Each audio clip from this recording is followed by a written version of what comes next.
Gyan Sudha success साथी channel में आपका एक बार फिर से स्वागत है। आइए आज हम करते हैं नेट जेआरएफ केमिस्ट्री के ऑर्गेनिक स्पेक्ट्रो से संबंधित कुछ एमसीक्यूज़। जो पहला एमसीक्यू हमारे स्क्रीन पे है उसमें हमें pyridine दिया गया है और इन चारों कॉम्बिनेशंस में से हमें कौन से C2, C3 और C4 के लिए मोस्ट प्रोबेबल या पॉसिबल वैल्यूज़ होंगे, डेल वैल्यूज़ केमिकल शिफ्ट के, वो हमें ढूंढ निकालना है। इससे पहले कि हम इस आंसर को करें, याद कर लेते हैं अधिक डी शील्डिंग, अगर वी परिरक्षण अधिक होता है तो डेल्टा की वैल्यूज़ भी ज़्यादा होंगी, डेल्टा यानी केमिकल शिफ्ट की वैल्यूज़ भी ज़्यादा होंगी।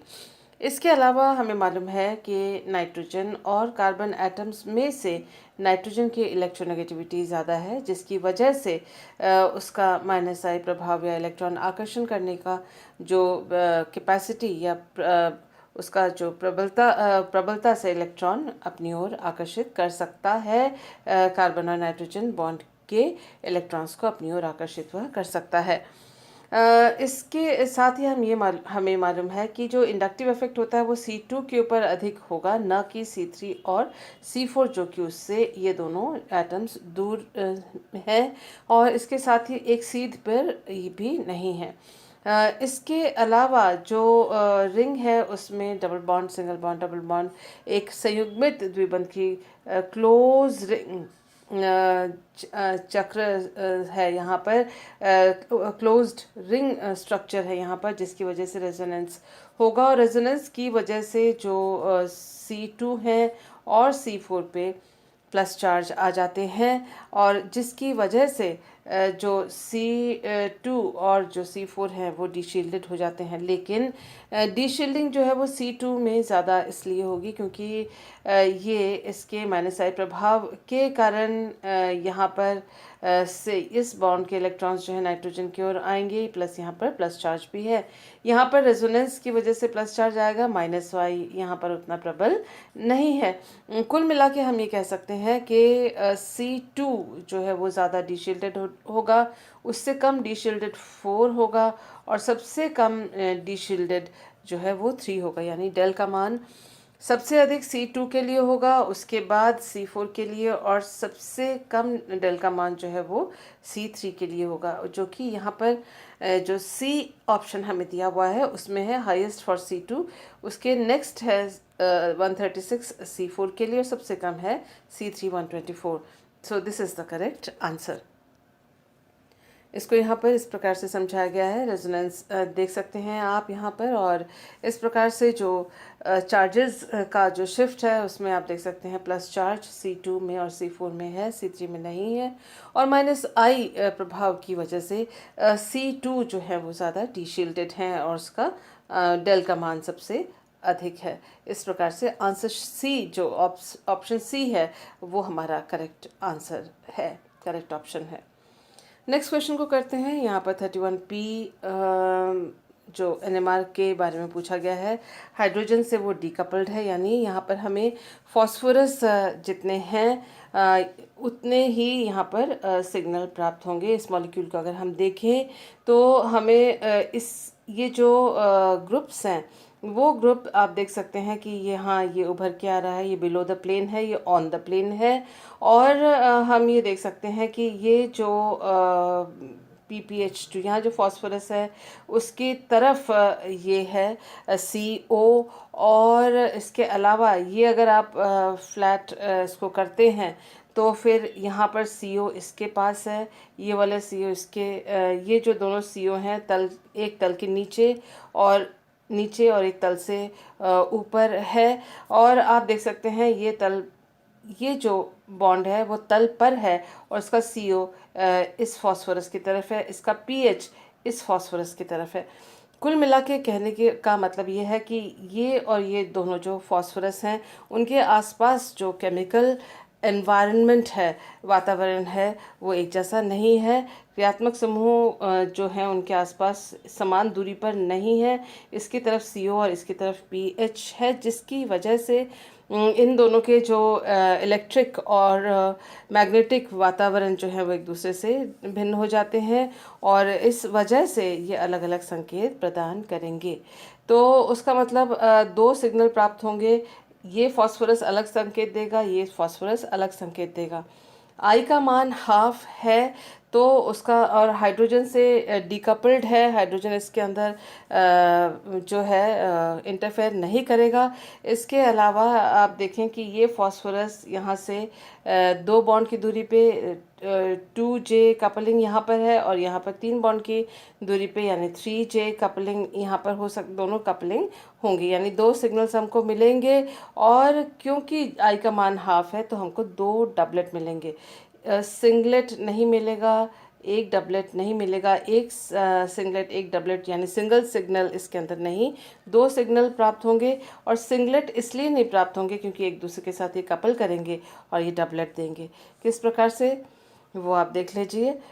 2 टाइप्स ऑफ फास्फोरस, फास्फोरस 2 प्रकार के हैं, और ये दोनों कपलिंग इस प्रकार से हो रहे हैं। किसी एक को हम Pa मान लेते हैं और दूसरे को Pb मान लेते हैं, और आई का वैल्यू जो है सबके लिए दोनों के लिए हाफ है। और नेबर की संख्या, जो निकटवर्ती जो न्यूक्लियस है उसकी संख्या दोनों में ही 1 है।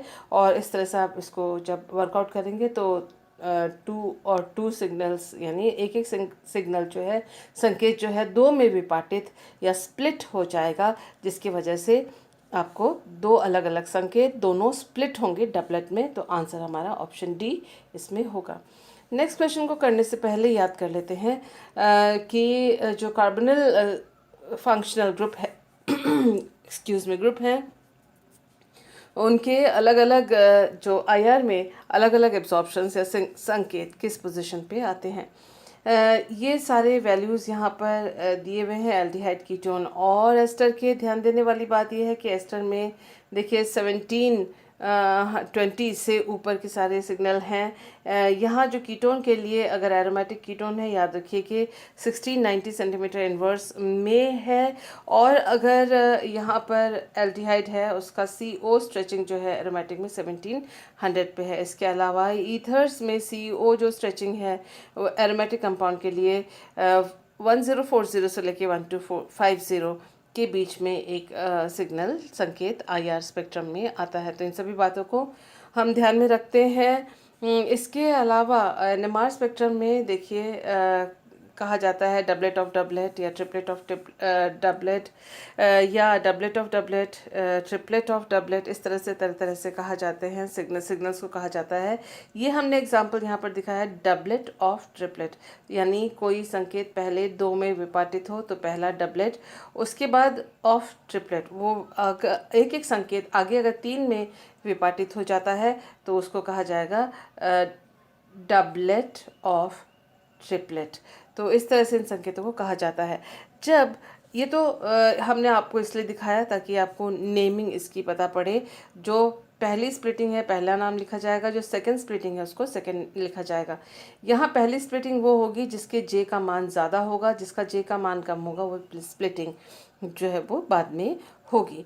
तो ये ट्री डायग्राम है स्प्लिटिंग का, जिससे हम डबलेट ऑफ डबलेट या doublet of triplet, triplet of doublet इत्यादि हम निकाल सकते हैं। तो अब आप देखिए कि अगर एरोमेटिक कंपाउंड जो है वो पैरा सब्स्टिट्यूटेड है यानी पैरा पे 2 सब्स्टिट्यूएंट्स हैं, ऐसे में हमको डबलेट ऑफ डबलेट संकेत प्राप्त होते हैं। कैसे पहचान करें, उनके J का मान एक समान होता है।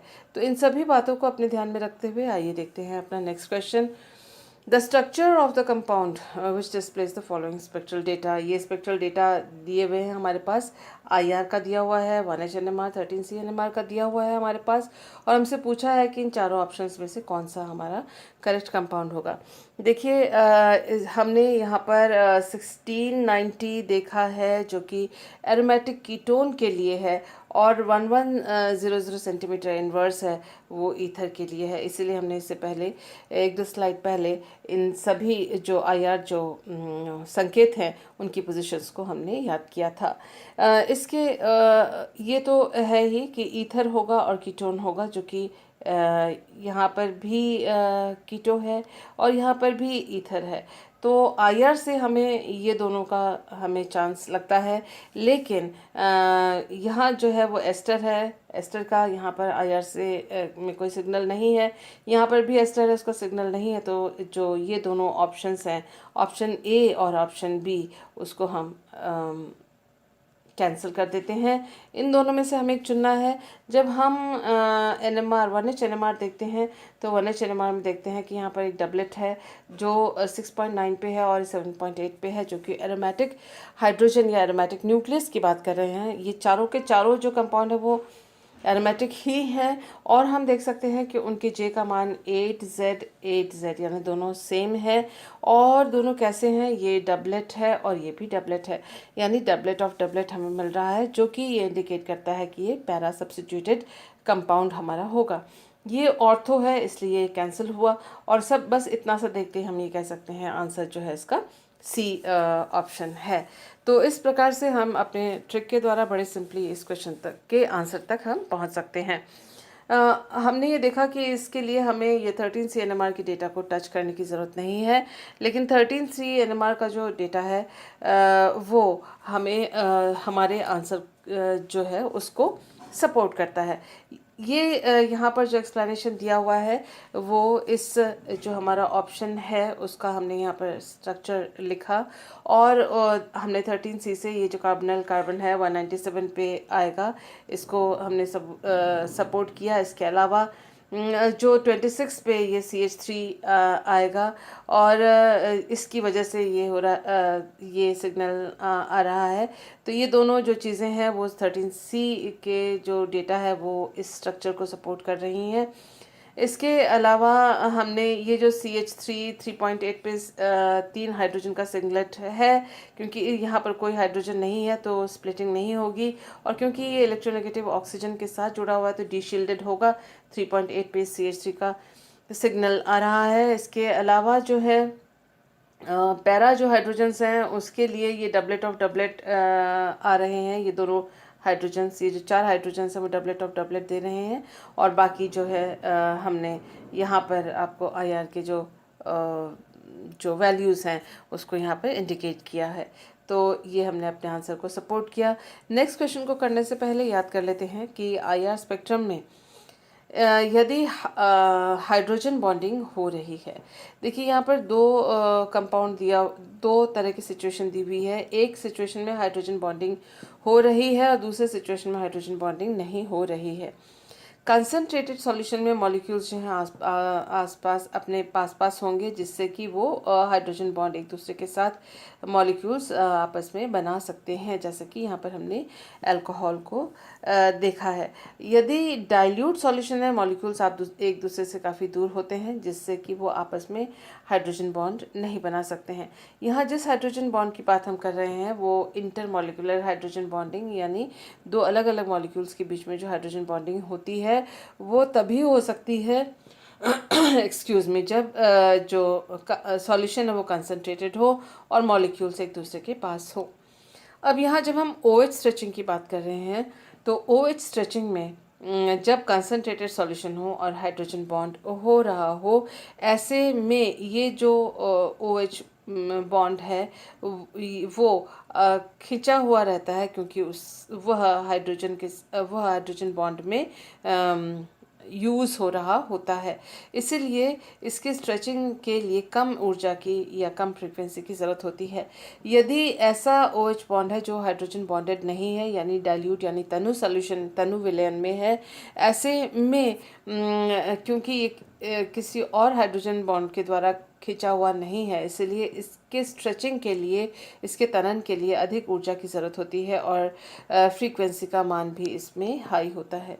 तो हमें उसका मतलब हम ये मान सकते हैं कि डाइल्यूट सॉल्यूशन में जो OH स्ट्रेचिंग का वैल्यू जो होगा वो हाई होगा और कंसनट्रेटेड सॉल्यूशन में OH स्ट्रेचिंग का मान कम होगा, जो कि यहाँ पर एक्सप्लेन किया हुआ है। अगर आप नोट्स बना रहे हैं तो इसको पॉज करते हुए नोट्स को बनाइएगा। इस बात को ध्यान में रखते हैं। और एक और चीज़ आप देख सकते हैं, देखिए फ्री OH स्ट्रेचिंग, जहाँ फ्री OH है यानी हाइड्रोजन बॉन्डेड नहीं है, इसकी वैल्यू देखिए 3670 है। और जैसे ही उसका ये गैस फेज़ है, और गैस फेज़ में मॉलिक्यूल्स एक दूसरे से काफ़ी दूर रहते हैं। हमने यहाँ पर 1-हेक्सेनॉल का एग्जाम्पल लिया हुआ है। जैसे ही डाइल्यूट सॉल्यूशन हमने लिया तो देखिए आप, ये जो है वो पतला हो गया, और साथ ही उसकी वैल्यू जो है 3638 है। आप पहले देखिए वैल्यू कितनी थी, 3670, यानी वैल्यू इसकी घट गई है, क्योंकि कम ऊर्जा की ज़रूरत है OH बॉन्ड को स्ट्रेच करने के लिए, क्योंकि वो हाइड्रोजन बॉन्ड में इन्वॉल्व हो गया। इसके साथ ही हाइड्रोजन बॉन्ड के लिए एक और जो ब्रॉड बैंड जो है वो उत्पन्न होता है। अगर हमने लिक्विड को ज़्यादा कंसंट्रेट कर दिया, मॉलिक्यूल्स पास पास आ गए, ऐसे में जो ये स्ट्रॉन्ग बैंड यहाँ थी, जो यहाँ थोड़ी सी घट गई है, वो एकदम विलुप्त या गायब हो जाती है, और एक ब्रॉड बैंड आ जाता है। इसके अलावा आप देख सकते हैं कि ये जो OH स्ट्रेचिंग है, हाइड्रोजन, बहुत सारे हाइड्रोजन बॉन्डिंग्स बनते हैं ऐसी स्थिति में, उसका जो वैल्यू है 3324, यानी काफ़ी घट गया है 3670 से। तो इस बात को हम ध्यान में रखते हैं। हमें ये पूछा गया है कि IR स्पेक्ट्रम में अगर एक कंपाउंड रिकॉर्डेड नीट, उसका स्ट्रॉन्ग ब्रॉड बैंड यहाँ तक नीट, यानी उसमें कोई सॉल्वेंट नहीं डाला है, तो उसका 3300 सेंटीमीटर इन्वर्स में आता है। और जब उसका डाइल्यूशन कर देते हैं, डाइल्यूट यानी तनु विलयन कर देते हैं, तो उसकी जो वैल्यू होती है वो 3600 सेंटीमीटर इन्वर्स में वह बैंड जो है खिसक जाती है।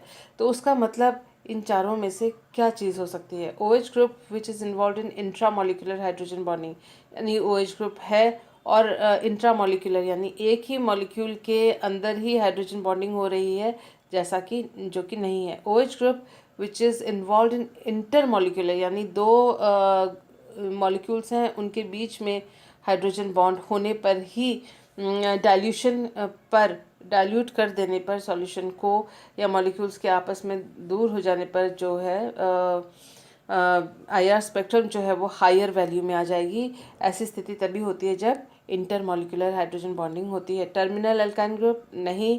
OH group present in severely sterically hindered environment नहीं, यानी टर्मिनल अल्काइन ग्रुप यानी जो कोई मॉलिक्यूल होगा उसके एक सिरे में अल्काइन ग्रुप हो, ऐसी बात नहीं है इसमें।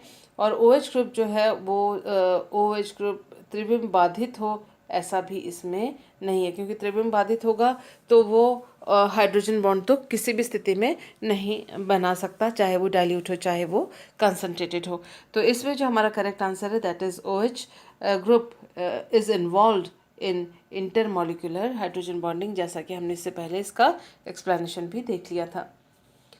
स्टोक्स और एंटी स्टोक्स लाइंस के बारे में हम जान लेते हैं कि जो स्टोक्स याद कर लेते हैं। स्टोक्स लाइंस जो हैं वो लोअर फ्रीक्वेंसी साइड में होते हैं, और एंटी स्टोक्स लाइंस जो है हायर फ्रीक्वेंसी साइड में होते हैं और वो मिरर्ड होते हैं, यानी एक दूसरे के प्रतिबिंब रूप में की तरह बने हुए होते हैं, सेंटर से दोनों तरफ फ्रीक्वेंसी में या वेवलेंथ में।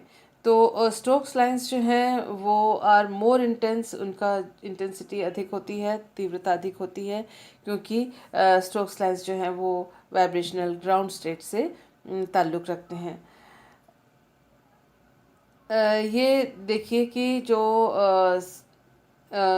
स्टोक्स लाइंस हैं, उनके बीच की जो दूरी है वो 2b आपस में एक दूसरे के बीच में माइक्रोवेव में होती है। तो माइक्रोवेव पूछा गया है in pure rotational microwave spectrum of XY, एक हेट्रोन्यूक्लियर मॉलिक्यूल है, और रोटेशनल माइक्रोवेव स्पेक्ट्रम पूछा गया है, बताया गया है इसमें। और एडजेसेंट लाइन यानी निकटवर्ती लाइंस जो है उनके बीच में सेपरेशन यानी दूरी जो है वो 4 सेंटीमीटर इनवर्स है। और यदि इस मॉलिक्यूल को हमने 30,000 सेंटीमीटर इनवर्स के साथ इसको का इरेडिएशन किया, आपतित किरण की वैल्यू ये सेंटीमीटर इनवर्स में ये है। The first Stoke lines, the Stokes lines जो पहला वाला है वो किस में आएगा? तो इसके दोनों तरफ स्टोक्स और एंटी स्टोक्स बनेंगे। तो देखिए separation between two Stokes lines, दो स्टोक्स लाइंस के बीच में माइक्रोवेव रोटेशनल स्पेक्ट्रम में जो डिफरेंस या सेपरेशन होता है वो 2b होता है। 2b यहाँ पर 4 है, तो यहाँ पर b का वैल्यू जो होगा वो 2 है। इंसिडेंट रेडिएशन जो है वो ये वैल्यू हमें यहाँ पर दी हुई है। फर्स्ट स्टोक्स लाइंस जो है वो 6b के डिफरेंस पे आता है। b की वैल्यू यहाँ पर 2 है। 6 इंटू b दैट इज़ 12, इसमें से 12 माइनस किया तो ये हमारा आंसर आता है। This is the option A is the correct answer. तो इस तरह से हम आंसर तक आसानी से पहुंच जाते हैं। The compound which shows even mass spectrum at EI mass spectrum at M by Z 121, 105, 77 and 44 is। तो ये हमको इलेक्ट्रॉनिक आयनाइजेशन मास स्पेक्ट्रम यहाँ पर इन्होंने इलेक्ट्रॉन आयनाइजेशन मास स्पेक्ट्रम इन्होंने इन चार के बीच में से पूछा है कि कौन से का जो डेटा होगा वो या फ्रैगमेंटेशन होगा वो इस प्रकार से आएगा। देखिए अगर इन सभी को अगर आप करते हैं तो आप पाएंगे कि 77 जो है वो एरोमेटिक न्यूक्लियस के लिए आता है। इसके अलावा जो यहाँ पर 121 है वो मास हमें कैलकुलेट करना पड़ता है। तो हम देख सकते हैं कि 1, 2, 3 और यहाँ इनके जो मास है वो 121 किस में आते हैं। दूसरी बात जो हमें ये देखना पड़ेगा वो ये कि ये जो डॉटेड लाइंस हैं यहाँ से ये डॉटेड लाइंस क्वेश्चन में नहीं दिए हुए, मैंने आपको समझाने के लिए दिया हुआ है। तो इनमें ये फ्रैगमेंटेशंस आपको करनी है। देखिए ये जो हिस्सा है 77 का ये इन तीनों में आ रहा है। यहाँ पर 76 आएगा तो उसका मतलब ये नहीं होगा। इसके अलावा 105 का जो वैल्यू आएगा और 44 की जो वैल्यू आएगी वो देख लेते हैं। 44 की वैल्यू जो है इस हिस्से से नहीं आएगी, इस हिस्से से नहीं आएगी। 44 की वैल्यू यहाँ से आ सकती है, यहाँ से आ सकती है और यहाँ से आ सकती है। तो उसका मतलब इन तीनों में से कोई एक हमारा आंसर है। लेकिन 105 की जो वैल्यू है आएगी वो इस हिस्से से आएगी। तो उसका मतलब हमारा जो आंसर है वो ऑप्शन बी है। अगर आपको ये समझ में नहीं आ रहा है तो पेपर पेन लेके इसको आप कैलकुलेट कर सकते हैं और इस तरह से आप इसे देख सकते हैं। आप अगर इसका वैल्यूज़ अगर आप निकालें तो अलग अलग हिस्से के अलग वैल्यूज़ हैं। जैसे ये 29 का हिस्सा, 29 का कोई पीक नहीं आया है। इतना हिस्सा जो है 16 का, 16 से रिलेटेड कोई हिस्सा नहीं आया है। हालांकि ये 105 का है, लेकिन ये दोनों नहीं होने की वजह से ये पहला ऑप्शन कैंसिल किया जाता है। एक ये जो ऑप्शन है इसमें जो एरोमेटिक एमाइड का ऑप्शन है इसमें ये हिस्सा 44 का है, ये 77 का है। एक्सक्यूज़ मी, इसके अलावा ये हिस्सा 105 का है। तो ये कॉम्बिनेशन सिर्फ इसी में है, ना इसमें है ना इसमें है। तो इस प्रकार से जो हमारा ऑप्शन है वो आंसर है वो this is the correct answer. ये देखिए यहाँ पर इसको यहाँ पर एक्सप्लेन किया हुआ है और ये मॉलिक्यूलर आयन पीक है 121 पे। और आप देख सकते हैं NH2 के माइनस होने पे 105 पे ये पीक आ जाएगी और फिर इसमें से CO भी निकल जाएगा तो C6H5 का 77 पे एरोमेटिक न्यूक्लियस का आ जाएगा। इसके अलावा 44 इसमें से तब निकलेगा जब ये वाली ये जो हिस्सा है वो निकल जाता है, ये निकल जाता है तो इससे ये और ये दोनों पोर्शंस बनते हैं। तो हम देख सकते हैं कि इस कंपाउंड के द्वारा ही जो फ्रैगमेंटेशन मास स्पेक्ट्रम का है पैटर्न वो केवल यही समझा सकता है। So this is the correct answer. Thank you for being with me.